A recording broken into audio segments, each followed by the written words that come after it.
Good evening, everybody, and welcome to the 30th anniversary celebration of the ADA. My name is Tina Gannett Pedersen, and I will be your host tonight on the Coalition Talk Radio. And we have some very special guests with us tonight, and I would like to take a minute to have them introduce ourselves. Let's start with Alyssa Gleason from the Governor's Commission on Disability. Welcome, Alyssa. Hi, everyone. Thank you. Thank you for having me here. Like you said, I'm from the Governor's Commission on Disabilities. I am the Senior Planning and Program Development Specialist there, so I direct all of our outreach efforts. So really happy to be here tonight with everyone. Thank you. Great. And we also have with us tonight Congressman Jim Langevin. And if you could give us a little bit of background for you, Mr. Langevin. Thanks, Tina, and good evening, everyone. Great to be on the program tonight, and want to wish everyone a happy 30th anniversary of the Americans with Disabilities Act.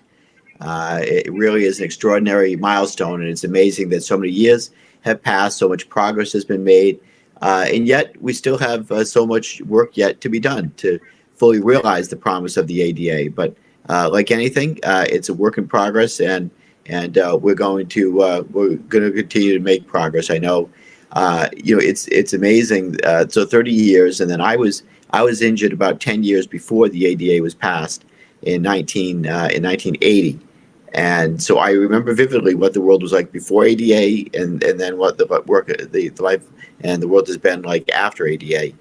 And I, personally feel and understand the profound difference it's made in the lives of people with disabilities, and opening of doors and bringing down barriers to people living full and inclusive lives in society. So I'm honored to be on the program with everyone today. I know we're going to get into more detail later, but it really is an exciting milestone, and wonderful to be with everyone. Happy 30th anniversary. Thank you, Congressman. And our last guest this evening is Michael Matracia. Michael, if you'd like to tell us a little bit about yourself. Yeah, hey, how you doing, everyone? My name is Michael Matracia. I'm a Providence policeman with the capital city of Providence. And, in 2004, when I had to get into a wheelchair, like the congressman just said, the ADA was there. It gave me some guidance. 15 years later, we've made tremendous movement. Tremendous movement. There's so much more to go, but we're making movement, and thank God for the ADA, because I've been able to continue my career for another 15 years. Great. Thank you. Thank you all again for joining us tonight. I'm very excited about the 30th anniversary of the ADA. Me, myself, I walked into a minor surgery 6 short years ago and took a stroke to my spinal cord, and when I became a part of this amazing community. And I'll tell you, the barriers that I've seen change in just the last 6 years have been amazing. And, with a positive attitude and all of us working together, we have a long way to go, but together we can do it. I'd like to start off with a question. What do you guys think your lives would be like right now if the ADA didn't exist? Let's start with you, Congressman.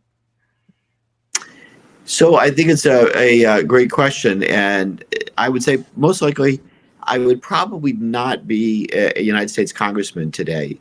There were, before ADA, any accommodations that were made, they were courtesies that were extended.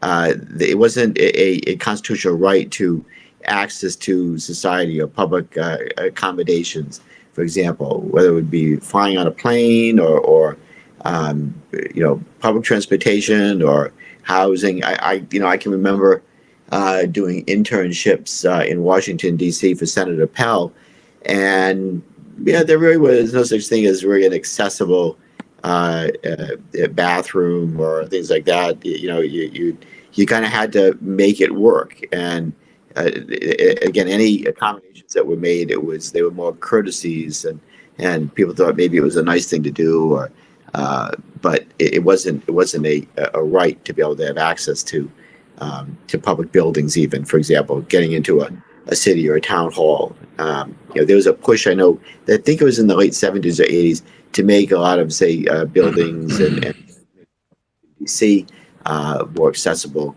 I don't really know all the history of how that happened, because I know there were curb cuts and other accommodations that were made before ADA was passed, but clearly ADA was the thing that made it a right, not just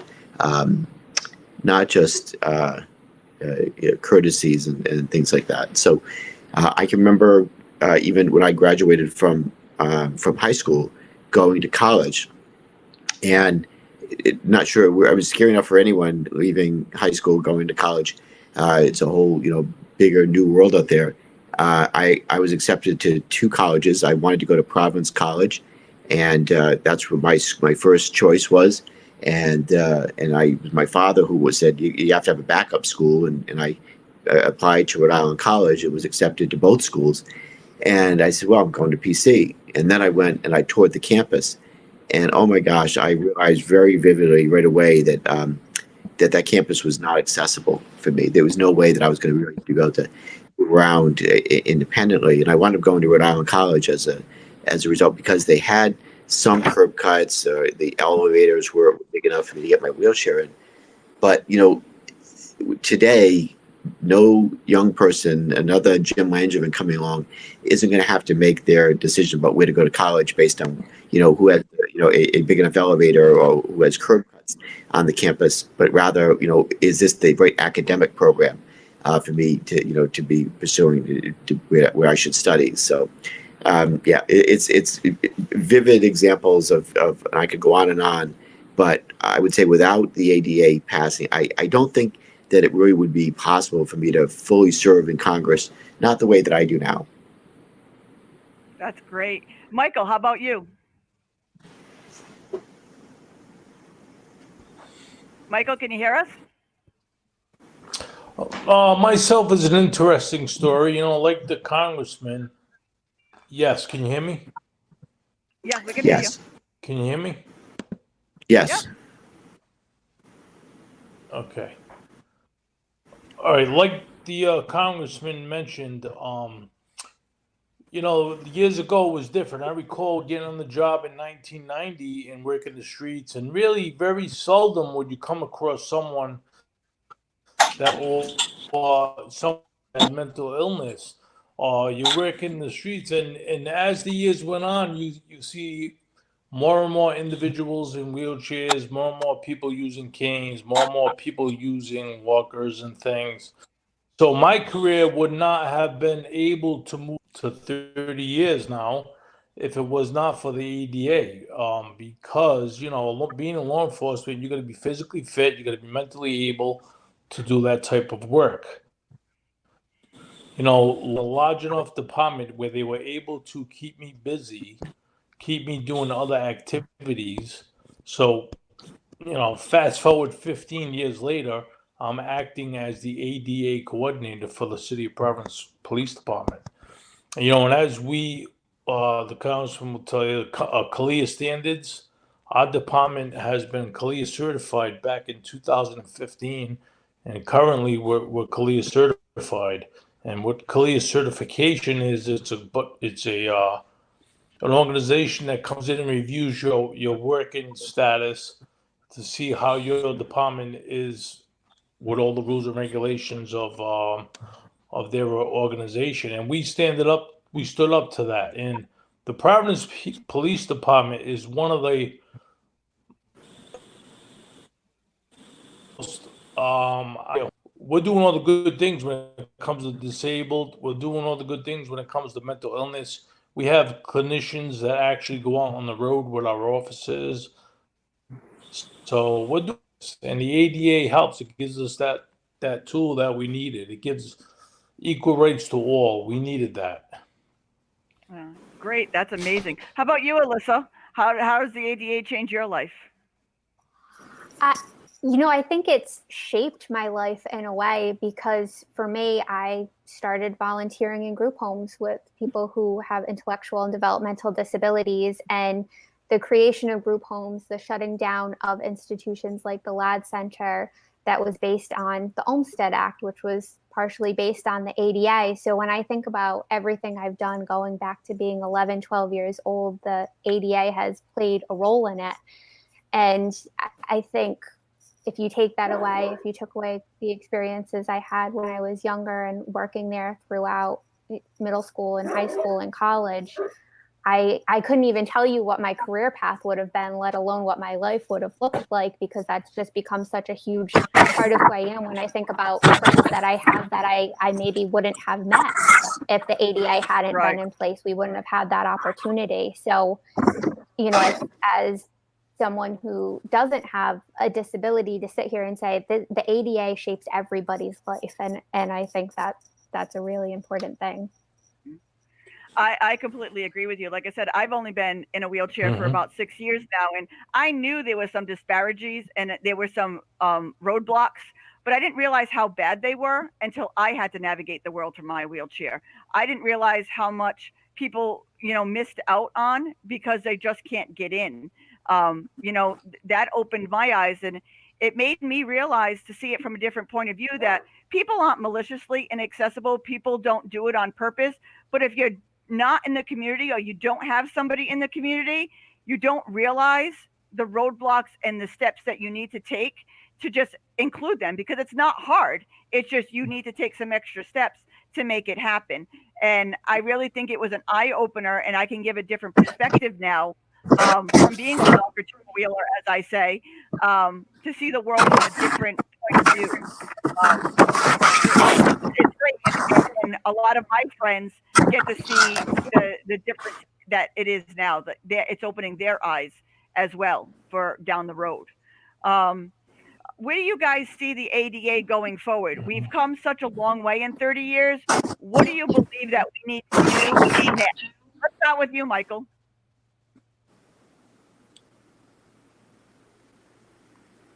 I think the ADA needs to focus a little bit more on mental health, things to that effect.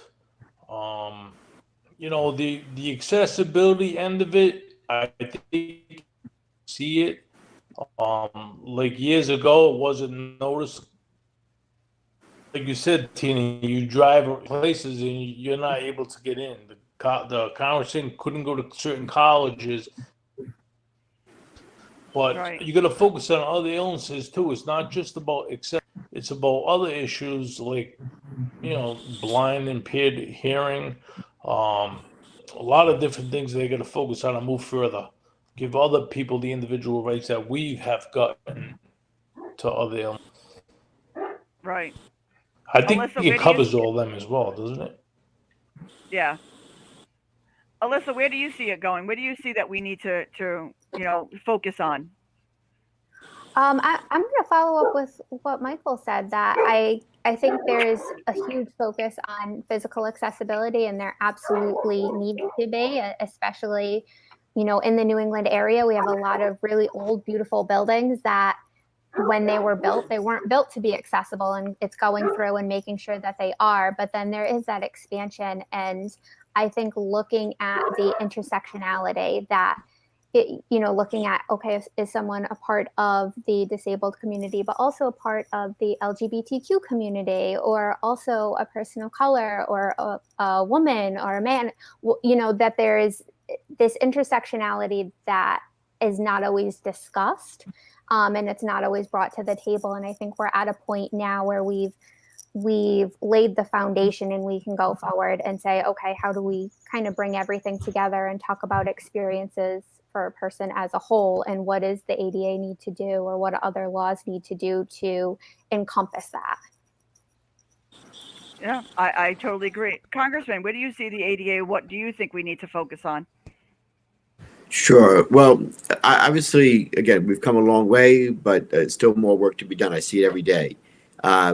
Disabilities don't discriminate based on race or gender or sexual orientation or income level. Because, you know, people of color with disabilities experience disproportionately greater barriers to service and access from various statistics and feedback that, you know, that as I understand it. So one of the things that there's several things that I think that we need to focus on. We have to do more to ensure accessible, affordable housing is plentiful. Tina, I know that you've encountered that particular issue over the years, that we've talked about it many times. there's not enough accessible, affordable housing, transportation systems that are navigable and accessible, full accessible for people with disabilities. I've often said that, getting a job is still for people with disabilities is difficult. It's still, the unemployment rate for people with disabilities is still too high, but it doesn't do anybody any good if they can get the job, if they can't get to the job. And so making more accessible transportation abundantly, so that you have convenient times and it's fully accessible. Barriers to secure and independent voting. We have to make sure that those barriers are removed. Affordable, high quality health care and home and community based services that have to be, need to be widespread, and community justice reforms are realized. So there's still a very long list. Again, great progress, but still great work and opportunities yet ahead that we need to work on together. Yeah, I agree with you, and especially about the housing issue. I've been looking for 2 years for a wheelchair accessible home that encompasses for a family. I mean, my son still lives with me. Going into an apartment high rise or an elderly home or a group home wasn't feasible for me because I still have a family. Luckily, we secured a house for Habitat for Humanity, and now that I'm going to be working with them as the disability liaison with Habitat going forward. I think we're going to be able to find more housing and help landlords and renters become accessible, because it's only going to add value to their property and let them have more wonderful people that they'll be able to rent to and keep it going in the future. So I'm going to be working with Habitat going forward. So we find a problem like housing and we find a way to overcome it, and we find a way or a person to be the liaison between the one and the two areas. So I agree. I think we've come a long way, but we still have a long way to go. I want to highlight a bill, if I could, Tina. I'm co-sponsoring a bill with Congresswoman Jan Schakowsky from Illinois. Jan's a great friend, very progressive thinker, and her bill, which I'm again proud to co-sponsor, would require new single-family homes and townhouses receiving federal funds to include at least one accessible zero-step entrance to the home, doors that have wider clearance, at least one wheelchair accessible bathroom on the main floor, and electrical and climate controls at accessible heights. So that's just one bill I wanted to highlight. But again, there's various other avenues that we need to pursue accessible housing. So we've again, ADA has made monumental progress toward a more inclusive society for people with disabilities, but we really have to continue to ensure the promise of the ADA is fulfilled, and accessible housing, affordable housing, and transportation options are a must. Yeah, and local businesses as well. I mean, we want to go out to a bar and have a drink with our friends. We want to go to a dance club. We want to, do everything that everybody else does. So businesses have to realize, like I'm thinking of another bill that we should be helping small businesses become ADA compliant and accessible, because we should be able to go into any businesses. We basically have to beg them to become accessible so we can give them our money. It's only going to help their bottom line in the long run, and it's going to open the doors for more and more people. I think that would be another great thing that we need to do going forward. Agreed. Yeah, You got people with disabilities. Go ahead, Mike. I was just no, go ahead, Congressman. I was just gonna say, with all these trying times that are going on right now in the country, we are totally distracted from the actual real things in life. Because I don't think there's not one person that mentioned to me about the ADA except this small group here. Unfortunately, the world is distracted right now with this COVID-19, with all these the protesting that's going on. So one thing that we got to continue to do as a group, Tina, and you do a fabulous job at this, and we get the congressman in Washington advocating for us, and we have the Governor's Commission on Disability doing all kinds of things, and RAMP and the MS Dream Center. We got Rhode Island Developmental Disability Council, RideCat. We got OSHL. There's so many agencies out there where what I find is the connection sometimes is not there.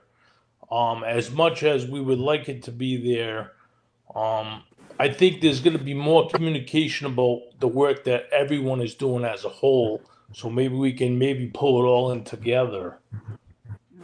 Yeah. Yeah, one thing on I agree. the small, on the business community, Mike. You raised the issue of, we've got to work to make sure. And Tina, I think you touched on this also, that we need to make sure that businesses are accessible. We're gonna, look, the disabilities community, people with disabilities, we spend money, right, like anybody, and we want to go to places we want to go to, and of course, we're going to go to those places that are accessible. For those places that aren't still, although they should be, we need to do more to educate those businesses about their responsibilities. Sometimes it's just reasonable accommodations. Other times it might be maybe some a little more expansive or necessary expansion has to take place. And I'm very proud to be a co-sponsor of the Disability Access Credit Expansion Act, and this bill basically would help small businesses to become accessible through tax credits. I'm a co-lead on that bill, so we don't want to leave any excuse for not becoming accessible. If there are things with expense, if we can try to help out a little bit with the tax credit at the very least, I think that we should do that. But it is the responsibility of every business to try to make reasonable accommodations and not wait till you're told that you need to do it. That be very proactive is essential. Yeah, I agree. And one thing that I would like to, through RAMP, is what I want to do is, we fight so hard in the disability community to be invited to everybody else's table. I want to create the table and let everybody else come to us. I would like to get a person from every one of the amazing organizations that we have in this state and throughout, and create a table for us all to work together, because I believe we are stronger together. And once we create the table and we start making movement, people are going to be fighting to get to our table instead of us fighting to get to their table to open the door. We already have the chairs. We already have the seats. We just need the seat at the table. So let's create a table together. Anybody have any thoughts on that? Yeah, I chime in on that. And, as we're talking about this and talking about businesses and just kind of all throughout society, I think about our internship program, actually, just because that's something I've been running for the last few years. And I look at the interns that are coming in and what their majors are and how they've changed over time. And, initially it was interns were coming to us that wanted to work in healthcare. And that was pretty much it. And now we have interns that are saying, well, I want to be a marketing major. I want to be a communications major. I want to be an engineering major. And I want to make sure as I graduate and I go into my career, I'm keeping this in mind.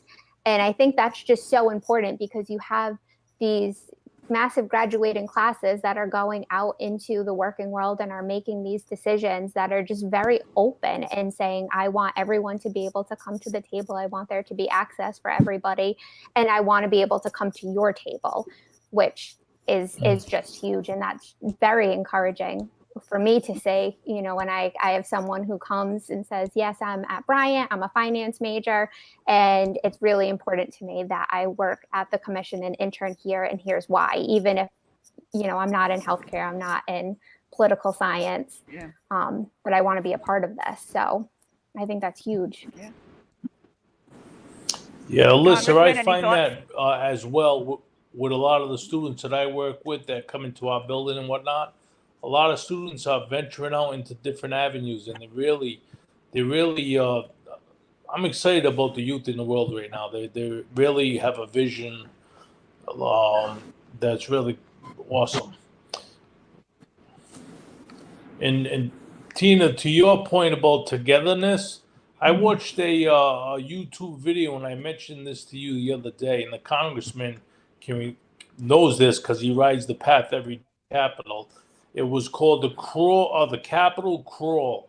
They had 1,000 advocates that descended onto the Capitol, and they parked their wheelchairs, their walkers, and their canes, and they got to the bottom of the stairs, and they crawled up the 83 stone stairs to the chamber to voice their concerns about the ADA. And that was March 12th. And then with a bipartisan vote, the ADA was passed in July 26, 1990. So, like you said, Tina, that togetherness is very important, that unity. And we got to keep sharing that message. And I like what you said about getting everyone from each and every city and state or committee or whatever that talk together and see what the issues are that face us. Yeah. Congressman, any thoughts? It's interesting how I did a couple of op-eds, and it really, I think they encapsulated again the progress that's made, the call to action that we need to hear and that we need to send out there. One was with co-led it with Jay Ruderman and the Ruderman Family Foundation. They're very interested and supportive of programs that promote inclusiveness and accessibility. So I've done a couple of op-eds over the years with Jay Ruderman and collaborated with him and his family on accessible options and programs to fully realize the ADA. And then the other op-ed I just ran in Newsweek today with Senator Tammy Duckworth. And she and I are two wheelchair users who now are lawmakers serving in Congress and doing our part to realize the promise of the ADA. But talked about that story that Mike just recounted about that's how the op-ed begins. So, Mike, I don't know if you read the op-ed, but you were singing our song there, and how the wheelchair users got to the steps of the Capitol and basically crawled their way up to the top, and saying that, one woman saying that she'll be there all night if that's what it takes to get this bill passed. Just the visual image of here's the halls of Congress, and we need to make that more accessible, like we need to make the country, the world more accessible. So really inspiring stories, and we, all of us, it can be easy to sometimes, because 30 years have passed, to take for granted the fight that it took and the effort that it took to get the ADA passed. But it was a Herculean effort, and all of us sit and stand on the shoulders of giants who came together in a bipartisan way to see the ADA passed. Senators like the Democrat Senator Tom Harkin and Republican Senator Bob Dole. You had Congressman Tony Coelho, Congressman Steny Hoyer, Congressman Jim Sensenbrenner, and Jim's wife Cheryl Sensenbrenner, along with guys like extraordinary people like Justin Dart and Maka Bristow, and as I mentioned, Cheryl Sensenbrenner, Congressman Sensenbrenner's wife, who has a disability, and they all pushed hard, came together and said it is time, and now. Again, we stand on their shoulders. We benefit from their fight, their success of passing the ADA. But now it's on us to continue to push forward and try to realize the promise even more. Our work is not yet done. We can't rest. No, I totally agree with you. Like, we started RAMP over a year ago, and we've already gone national. I have spoke on more platforms, especially with COVID, on Zoom calls across the country with respectability and all different coalitions across the country, that we just realized that we are stronger together, and we need to form the table now, and we need to bring every organization together, and let's have a united front, and let's change the world together, is my whole thing. And I really believe, people think that a lot of disabled people can't do things. Well, I just say, watch us, because we're going to change the world, and we're going to make it better. Because if, God forbid, somewhere down the road, your loved one or your family member, or you get older and you become part of this amazing community, you're going to want the world to already be accessible for you. So let's work together and make that happen. Tell me about Absolutely. some of the organizations in this state that you guys are working with, and let's highlight some of the great organizations we have. Mike, you want to start?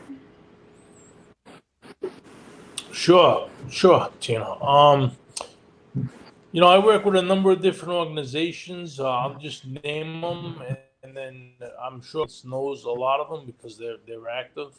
The Rhode Island Developmental Disability Council, the RIDECAT, which is the Rhode Island Assistive Technology Council, right? We have We have Open Doors, which is totally off that realm, but it's a reentry program for individuals getting out of incarceration that want to move on with their life, second chance type thing. We have also, which is an independent living type establishment, and they help many, many people. I know the congressman knows firsthand who they are. We have we just started another organization called OSTIC, which is Ocean State Trauma Informed Care Community. This is a new adventure with the Rhode Island Developmental Disability Council. With the MS Dream Center, the congressman knows all these organizations very well. But the MS Dream Center is an organization I got involved with 11 years ago. They battle and help people with MS and do other activities.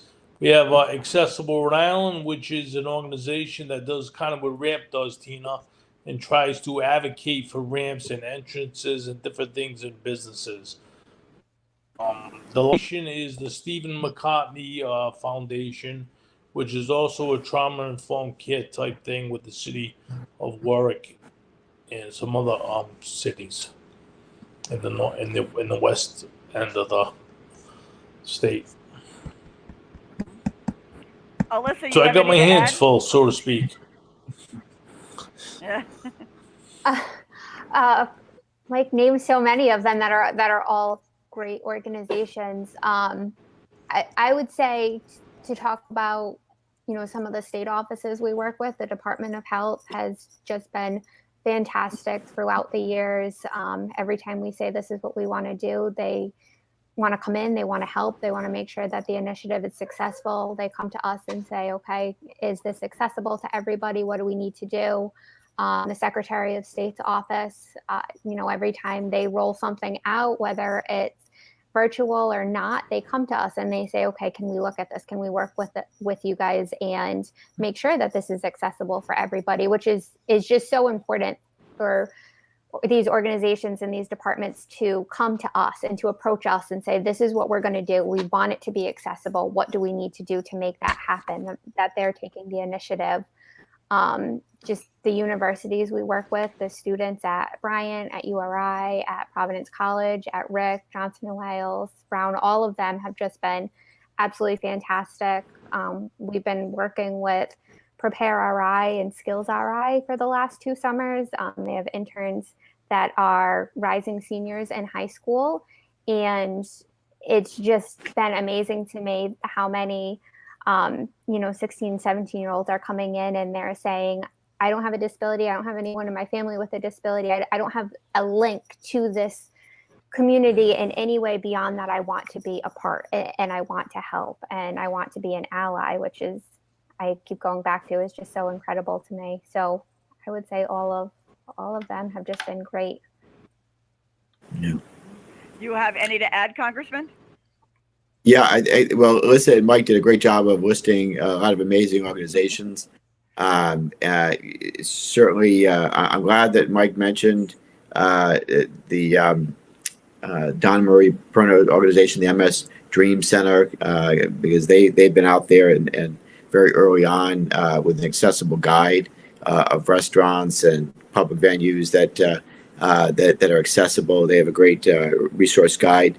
But there's also the Consortium for Citizens with Disabilities, which is an umbrella organization of over 100 disabilities organizations. The ARC, which helps with lifespan disability. The Bazan Center for Mental Health.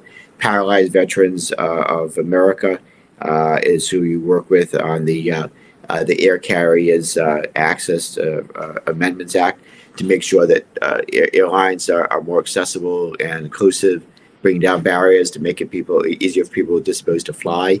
And National Council on Disability, on Independent Living, NICL, is another big one. United Spinal Association and the American Foundation of the Blind helped with the Disability Access to Transportation Act. So, I was very proud when I got to Congress to create the Bipartisan Disabilities Caucus in the Congress to help better educate members and staff about disabilities issues And there's many caucuses in Congress. It doesn't function like a committee, but it's for members that want to basically be identified with an issue, be proactive on an issue. You join a caucus. That way, when you're looking to introduce legislation or draft a bill, you know who the go-to people are to help co-sponsor that legislation because they want to be proactive.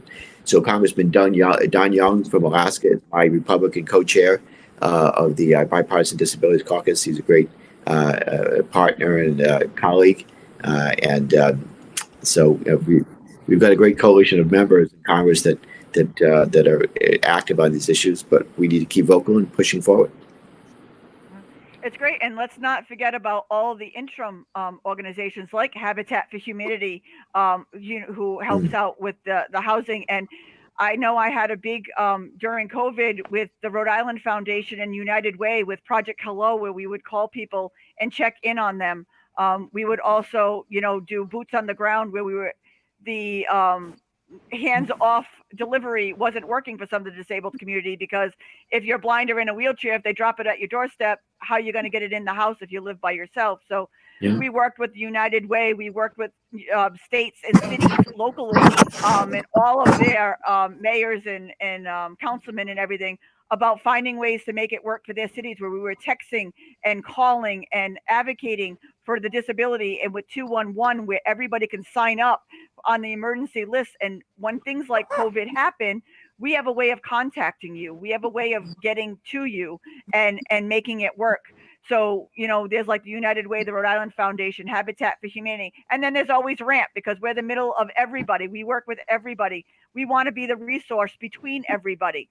So there are so many great organizations. We just need to form a table, and we need to make us one united front for everybody to be there, so everybody's taken care of.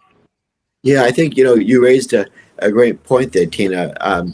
That there are certainly circumstances where there might be a community service that's out there designed to help, but unintentionally it's not conducive to helping people with disabilities because of XYZ issue. You talked about during this time of COVID and getting groceries or supplies delivered to your house, but if you're blind or you have other disabilities that prevent you from accessing that service or getting the product into your house, if there's probably people, I'm sure, with really great intentions, and if they were made aware of the problem, would say, oh, of course we can make an accommodation to do that. But if we're not vocal and you're not educating people about that, then they're unaware. And so that's why it's a great example of why it's so important to be proactive, engaged, and have good dialogue. Again, good communication is the key to any successful outcome. I actually got on the phone with a whole bunch of restaurants and teaching them how to ask certain questions to see if they need an inclusive or another accommodation for home delivery, or taking an order if they needed extra help, or they needed a code word because they wanted to make sure that the person entering their house to help them was the right person and stuff. So I actually had a couple of briefings with local restaurants, and they were all so welcoming. They didn't realize that they were leaving people out, so it just opened their eyes to doing something a little bit different that didn't cost any extra money. It just took an extra step to do something. So I just think educating the people who don't normally do it, we're just helping ourselves in the long run. That's right. Yeah. Any final words? Tina, if I may. Yep, absolutely. Can I just add in about right now? I'm having a real hard time with this inclusion type stuff, like people that deal with developmental disabilities and things, and the folks that I work closely with are really having a hard time being locked down for 6 months now. And inclusion is a word that I've been throwing around so much because that affects people greatly. I mean, people are routinish. They have routines like we all do. But these folks are very special, and we can't forget these guys. We can't forget these guys. Inclusion is tough on these guys right now, so that's something to keep in mind. Yeah, we need to make sure we're taking care of everybody. But let's all take a couple of minutes and kind of wrap up everything that we were talking about and give us some final words. Let's start with you, Alyssa. I think that I'm glad that so much of the conversation centered around education and being out in the community and kind of bringing everyone together, because I think that's where we, at least at the commission, and the Governor's Commission on Disabilities, so obviously the governor has been very supportive of this as well, is getting out there and educating and bringing people in. And when I think about the people in the organizations that I've spoken to and that I've had to go out to and say, hey, this policy is not accessible or this building's not accessible, how receptive so many people have been. And it's just been a case of not knowing. So I think for us, our focus is educating people going forward, making sure everyone can come to the table, talking about inclusion, making sure that people with all different kinds of disabilities are being represented in everything that we're doing. And that when we're saying access and saying inclusion, we don't just mean physical access, we don't just mean communication, we mean everything across the board. And Tina, you'd said this is a community that anyone can become a part of at any time, and kind of keeping that in mind too, that this is something that benefits all of us in the long run, that being more accessible, being more inclusive, that's always a positive. Thank you. How about you, Mike? I really want to try to get the ball rolling again. When we had so much momentum in so many areas with my police department, with all the organizations, we had great momentum. We had a lot of great projects rolling. We had a lot of connecting the dots, so to speak. And then all of a sudden, March 17th, COVID came in and put everything at a stop. So my goal is to try to get everybody motivated again, to get going again as safely as possible. Because right now we're still in trying times. There's a lot of issues going on around the country that are going to keep us stuck in the mud, I think, for a little bit. But just keep a positive attitude, keep sharing the message, keep your feet to the ground, and I think we'll be all right. Yeah, thank you, Mike. Congressman? Well said. Well, again, an exciting milestone to celebrate, 30 years of extraordinary progress. Again, I said earlier that we sit and stand on the shoulders of giants, and now it's up to us to take up the mantle to see that even more progress is made. And we can't forget that there's still people that are left out. The society is not yet as inclusive as we would like to see. We must work to change the culture also, again, so that accessibility is the default and not an afterthought. We want to make sure that when transportation systems designed, buses are designed, housing is designed,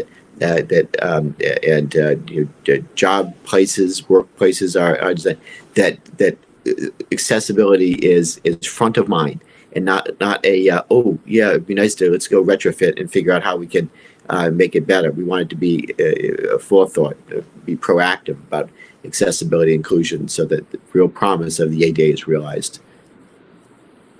That's great, and I totally agree. And I have an announcement to make that we are starting tonight. RAMP once a month will be highlighting a different organization on a podcast just like this to inform Rhode Islanders of what's out there and what we can be doing as an individual. So RAMP is Inclusion podcast will be coming once a month through the Coalition Radio Network. I just found this out about today. So we will be a voice, and it's a starting point. We will hopefully go, twice a month, but we're going to start off with once a month, and we're going to highlight some of these great organizations, and we're going to keep the momentum going, and we're opening the table to everybody. So that is great news on the 30th anniversary of the ADA, to have a podcast once a month to turn to and to be able to talk just like this and inform our fellow Rhode Islanders and beyond of what we can do and what we want to do. So I want to thank you all for joining me tonight. And I want to wish you all a happy 30th anniversary of the ADA. Thanks, Tina. You've been a great host. Anniversary, ADA. Thank you, Tina. Happy anniversary, ADA. Happy anniversary. Happy anniversary. Thank you all, and Thank you have all. a great night. You Thank too. you. Thank you.